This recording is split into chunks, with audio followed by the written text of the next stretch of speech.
Assalamualaikum warahmatullahi wabarakatuh. Alhamdulillah. Wassalatu wassalamu ala rasulillah. Wa ala alihi wa ashabihi. Wa man tabi'ahum bi ihsanin ila yaumiddin. Amma ba'du. Teman-teman rahimani wa rahimakumullah. Insyaallah ta'ala kita kembali melanjutkan membaca kitab Al-Fiqhu Al-Muyassar fi Daw'il Kitab wa Sunnah yang ditulis oleh Nukhbatun minal ulama hafidhahumullahu ta'ala.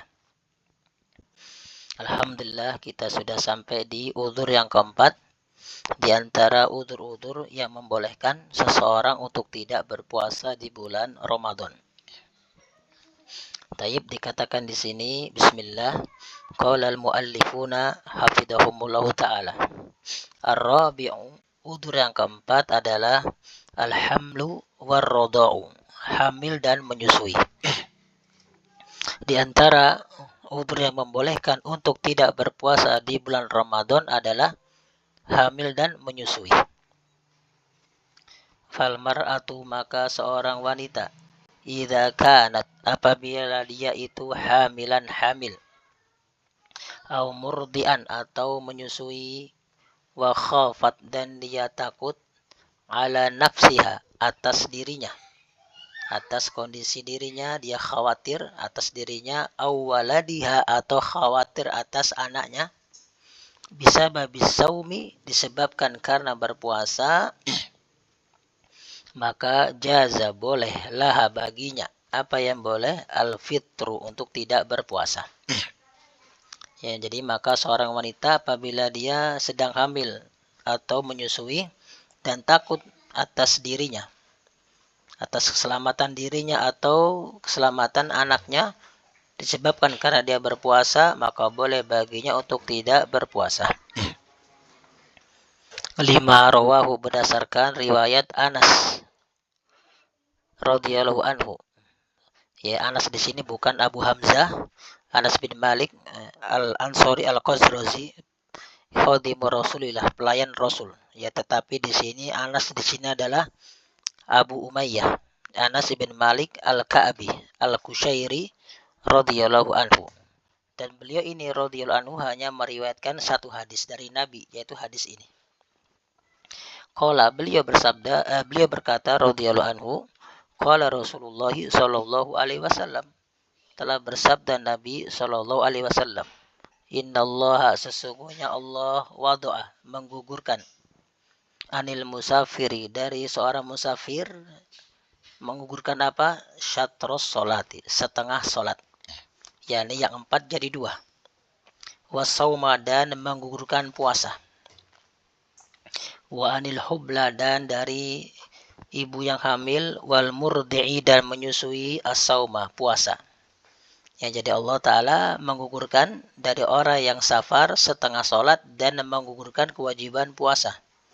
Dan Allah Ta'ala juga menggugurkan kewajiban puasa dari ibu hamil dan menyusui.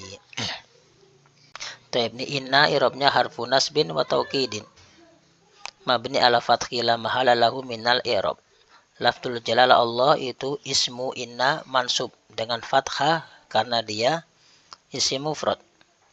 Wada'a fi'lun madin mabni ala fathi li'annahu lam yattasil bi syai' wa fa'iluhu dhamir mustatirun fihi jawazan takdiruhu huwa ya'udu ala lafzul jalala Allah. Wal jumlatul fi'liyah minal fi'li wal fa'il fi mahali raf'in khabaru inna. Anil musafiri jar wal majrur. Syatra itu maf'ulun bih dari kata wada'a, mansub dengan fathah. Wa huwa mudhaf, as-salati mudhafun ilaih, majrur bil kasrati. Wa harfu atfin sauma ma'tufun ala syatra, mansubun wa alamatu nasbi al-fathatu li'annahu ismun mufrad, dari kata soma yasumu sauman. Wa harfu atfin anil hubla, an harfu jar, al-hubla ismun majrur, wa alamatu jarrihi al-kasratul muqaddaratu alal alif, li'annahu ismun maksur, kalau ada isim maksur. Ya, wa mana amin duhuriha, Dan yang mencegah tampaknya tanda harokat sini adalah at-ta'adzur, yakni ta'adzur, mustahil. Apa mananya? Ai la yumkinu an tatharo, tidak mungkin untuk tampak al-alamatu tanda alal alif, di atas huruf alif. Li'annaha, karena alif tersebut la taqbalul, tidak bisa menerima al-harokata, tanda atau harokat. Kita lanjutkan. Wa harfu atfin al-murdi'i ma'tufun alal hubla, majrur dengan kasrah karena ada isim mufrad. Ya. As-sauma itu mansub. Ya. Dia ma'tuf ala sauma. Taib. Mansub dengan fathah karena dia isim mufrad. Ini dalilnya bahwasanya orang yang hamil dan menyusui boleh tidak berpuasa karena Allah menggugurkan kewajiban puasa dari mereka berdua. Wa taqdi, dan mengkodok siapa al-hamilu, wanita yang hamil, wal murdi'u, dan menyusui, makanal ayyami, sebanyak hari-hari, allati, yang aftarotaha, mereka tidak berpuasa padanya. Dan wanita yang hamil dan menyusui wajib mengkodok sebanyak hari-hari yang mereka tidak berpuasa padanya. Ya, wa istinafiyatun taqdi itu fi'lun mudhari'un marfu' wa alamatu raf'ihi ad-dhammatul muqaddaratu li'annahu mu'talul akhir bil ya. Jadi kata qada yaqdi qadaan. Al-hamilu fa'ilun marfu' dengan dhammah karena ada isim mufrad. Wa harfu atfin murdi'u ma'tufun alal hamil, marfu' dengan dhammah. Makana itu maf'ulun bih dari taqdi, mansub dengan fathah wa huwa mudhaf, al-ayyami mudhafun ilaih, majrur wa alamatu jarri al-kasratu li'annahu jam'u taksir. Allati, nah ini allati dia isim mausul, kalau sebelumnya adalah ma'rifah maka sebagai na'at. Karena allati adalah ma'rifah ketemu ma'rifah maka dia na'at man'ut. Allati batu ismun mausulun mabniyun ala sukun fi mahali jarrin na'tun lil ayyam. Aftarotaha, ini jumlatul fi'liyatu silatul mausul la mahala laha minal i'rab, maka dia wajib mengkodok puasa. Ya. Adapun dalil musafir wajib mengkodok sudah jelas dari Al-Quran surat Al-Baqarah, faman kana minkum maridon aw ala safarin fa'iddatum min ayyamin ukhar.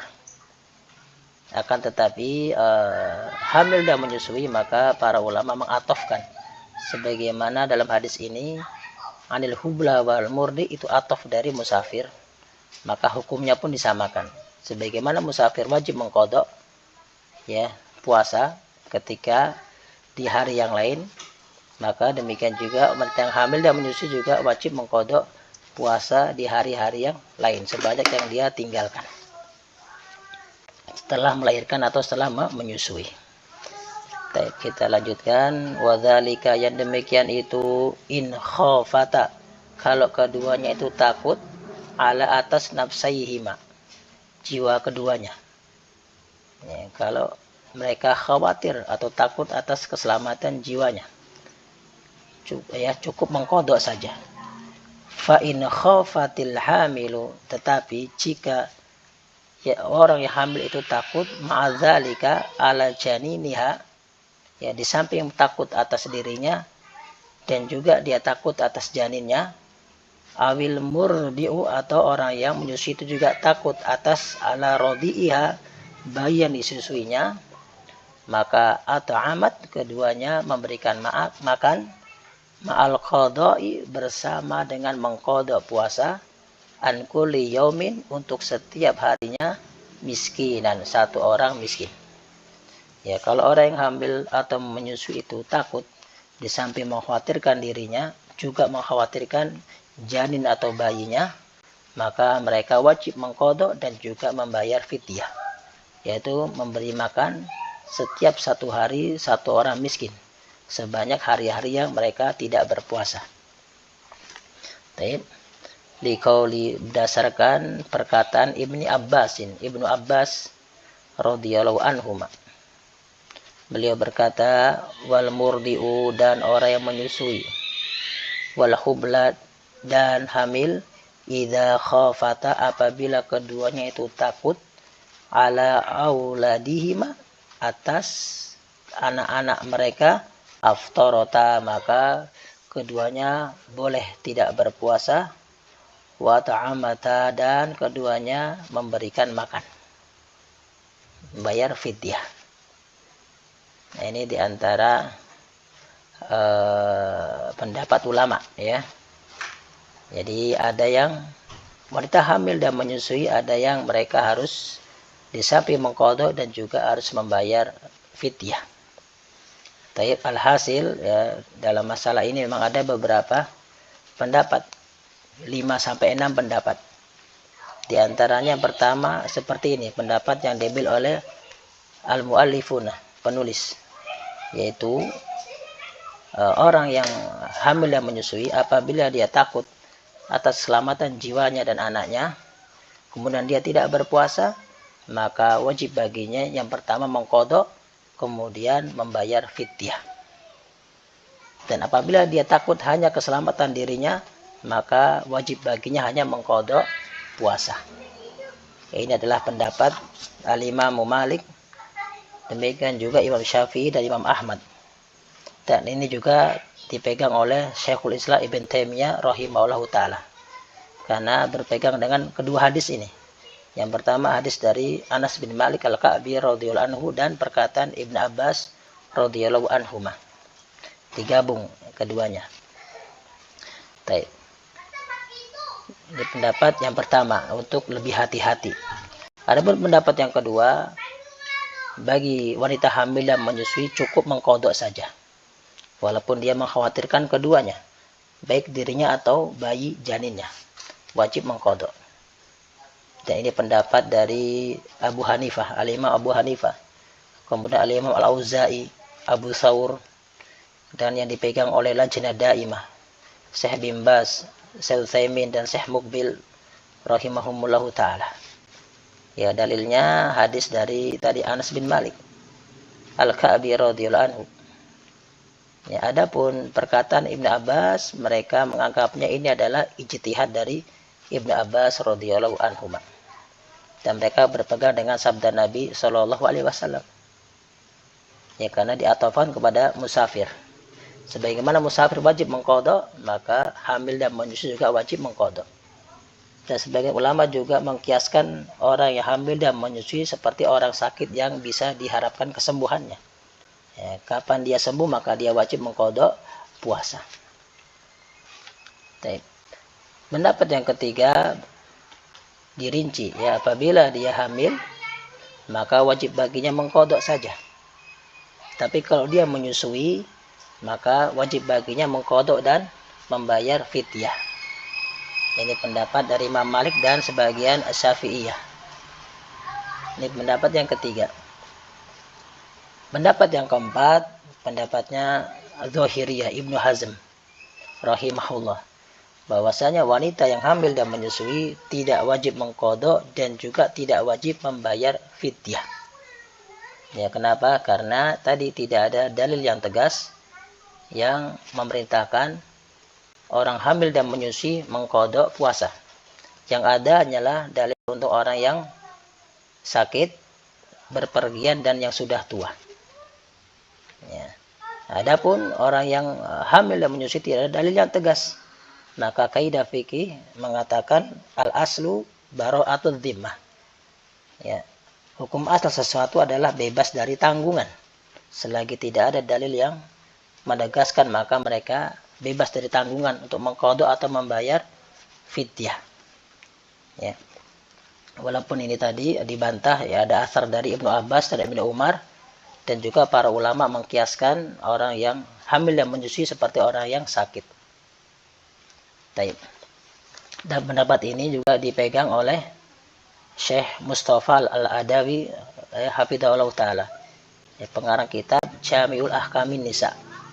Dia berpendapat sebagaimana Ibnu Hazm, tidak ada qadha dan fidyah bagi orang hamil dan menyusui. Adapun pendapat yang kelima, ini pendapat yang kuat juga dari Ibnu Umar dan Ibnu Abbas, ya, bahwasanya wanita yang hamil dan menyusui hanya wajib membayar fidyah, tidak mengqadha. Ya, berdasarkan tadi asar ya, wal murdi'u wal hubla idza khafata ala auladihima aftarata wa ta'amata. Mereka boleh tidak berpuasa dan memberikan makan. Dan juga asar dari Ibnu Abbas yang lain dari Al-Imam Abdul Razzaq dan Daruqutni, Ibnu Abbas pernah berkata kepada putrinya yang waktu itu sedang hamil. Maka beliau mengatakan, anti bimanzilatil kabiri la yutiku asyama. Engkau itu seperti orang yang sudah tua yang tidak mampu berpuasa. Ya, kedudukan orang hamil disamakan dengan orang yang sudah tua yang tidak lagi mampu berpuasa. Fa'aftiri, maka berbukalah. Wat'imi, dan berilah makan. An kulli yaumin nisfaso'in min hintoh. Untuk setiap harinya ya setengah sok dari gandum. Ini juga asar dari Ibnu Abbas radhiyallahu anhu. Dan tidak ada seorang sahabat pun yang menyelisih pendapat beliau, yang menentang pendapat dari Ibnu Abbas dan Ibnu Umar radhiyallahu anhu. Ini diantara 5 pendapat dalam masalah ini. Dan yang keenam, alhasil yang keenam boleh memilih ya, antara mengqadha atau membayar fidyah. Ya. Apabila Allah berikan dia kekuatan fisik bagi seorang wanita, maka lebih afdal baginya untuk mengqadha puasa. Ya, berdasarkan keumuman firman Allah Ta'ala, wa antasumu khairul lakum. Engkau berpuasa maka itu lebih baik baginya. Ya. Atau apabila Allah Ta'ala memberikan keluasan dalam harta dan dia lemah dalam fisik, maka boleh baginya untuk membayar fidyah saja. Dia mengamalkan asar dari Ibnu Abbas radhiyallahu anhu. Ya.